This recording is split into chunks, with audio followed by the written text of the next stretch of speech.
In nomine Patris et Filii et Spiritus Sancti. Amen. Shalom, Alhem.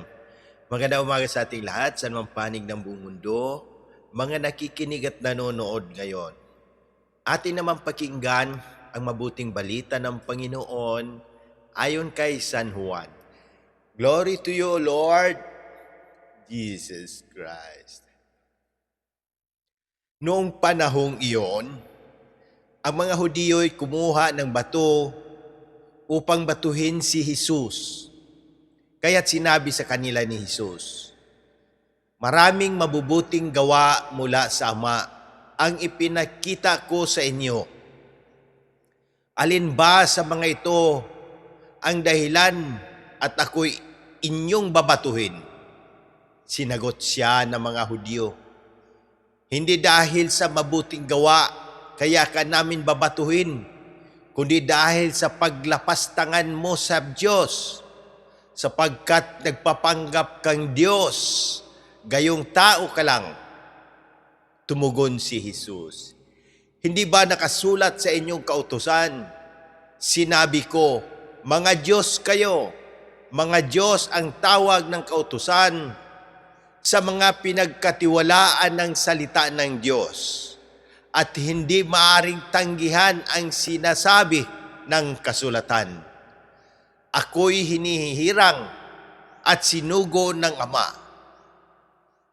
Paano ninyong masasabi ngayon na nilalapastangan ko ang Diyos sa sinabi kong ako ang anak ng Diyos? Kung hindi ko ginagawa ang mga ipinagagawa ng aking Ama, huwag ninyo akong paniwalaan. Kung ginagawa ko iyon, paniwalaan ninyo ang aking mga gawa. Kung ayaw man ninyo akong paniwalaan, sa gayon matitiyak ninyong nasa akin ang Ama at ako'y nasa Kanya." Tinangka na naman nilang dakpin siya, ngunit siya'y nakatalilis. Muling pumunta si Jesus sa ibayo ng Jordan, sa puok na noong unay pinagbibinyagan ni Juan. Nanatili siya roon at maraming lumapit sa kanya. Sinabi nila, "Si Juan ay walang ginawang kababalaghan. Ngunit totoo lahat ang sinabi niya tungkol sa taong ito." At dooy maraming sumampalataya kay Jesus. Ang mabuting balita ng Panginoon. Praise to you, Lord Jesus Christ. Pagnilayan natin bilang mga Romano Katoliko ngayong 5th week of Lent, sa mabuting balita ngayon, makikita natin si Jesus na hinaharap ang matinding pagtutol, even to the point na babatuhin siya. Bakit? Dahil sa katotohanang ipinapahayag niya, siya ang anak ng Diyos. Pero pansinin natin, hindi siya umatras, hindi siya natakot. Sa halip, sinabi niya, "Kung hindi ninyo ako mapaniwalaan, paniwalaan ninyo ang aking mga gawa." Ibig sabihin, ang katotohanan ng Diyos ay hindi lang sa salita, kundi nakikita sa gawa. Ang mensahe nito para sa atin ngayon, parang ganito rin. Kapag pinanindigan mo ang pananampalataya mo, minsan ikaw pa ang mali sa paningin ng iba. Kapag nagsasabi ka ng totoo, lalo na tungkol sa Diyos, may kokontra. Kapag namumuhay ka ng tama, may mang-uusig o manghuhusga. Pero tulad ni Jesus, tinatawag tayo na manindigan sa katotohanan with humility and courage. Halimbawa sa buhay natin ngayon, una sa pamilya, kapag ikaw lang ang nagsisimba o nagdadasal, huwag kang mapagod. Tuloy mo lang. Ang iyong gawa ang magiging patutuo. Pangalawa, sa trabaho, kapag may pandaraya, pero tumanggi ka, kahit ikaw pa ang mapag-initan, iyan ang tunay na pagsusunod kay Kristo. Pangatlo, sa social media, sa dami ng maling aral at fake news, piliin mong magbahagi ng katotohanan at kabutihan. Maging ilaw ka, hindi ingay. Ang patutuo ng mga church fathers, si St. Agustin of Hippo, ay nagsabi, maniwala ka upang makaunawa. Umunawa ka upang lalo pang maniniwala. Faith muna, din lalalim ang understanding. Si St. John Chrysostom, ang buhay ng Kristiyano ay dapat maging ebanghelyo na nagbabasa ng iba. Nababasa ng iba. Hindi lang sa salita, buhay mismo ang patutuo.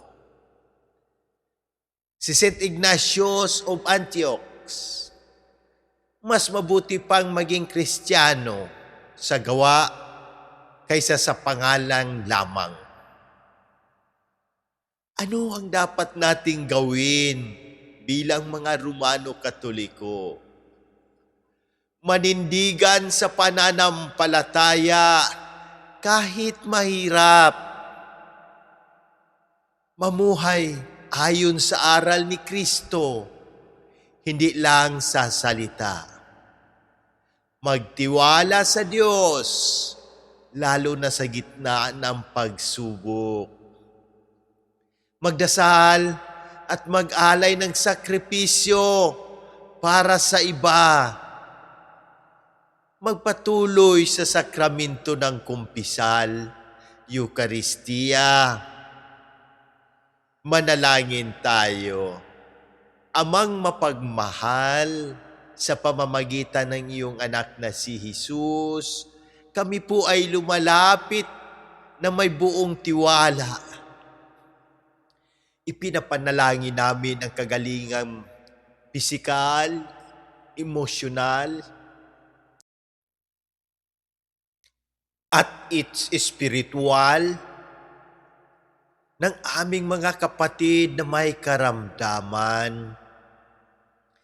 Sina Monsignor Ismael, Padre Arnel, Padre Ayan, Padre Lorenzo Boots, Padre Cesar, Padre Boy, Raul, Jonah, Adela, Fatima, Raymond Lawrence, Faith, Rino, Rochelle, Irene, at ang aking buong pamilya.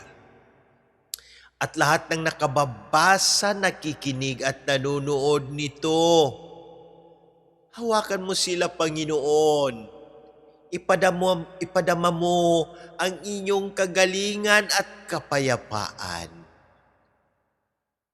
Kung kalooban mo, ipagkaloob mo ang agarang paggaling. Gabayan mo rin ang aming mga pari, ang aming mga obispo, ang aming Santo Papa, Leo XIV, ang aming dayusisan administrador, si Monsignor Claro Caluya, Sister Sara, Cherry, Erlinda, at ang buong simbahan, Pagpalain mo rin ang pamahalaan ng Pilipinas upang mamuno ng may katotohanan at malasakit. Alalahanin mo rin ang mga pumanaw na sina Papa Francisco, Janet, Hiram, at lahat ng aming ipinagdarasal. Ipagkaloob mo sa kanila ang walang hanggang kapahingaan sa pamamagitan ng mahal na Birheng Maria. Iligtas mo kami sa lahat ng unos, kalamidad at panganib. Ito ang aming dalangin sa ngalan ni Jesus na aming Panginoon. Amen. In nomine Patris et Filii et Spiritus Sancti. Amen. God bless!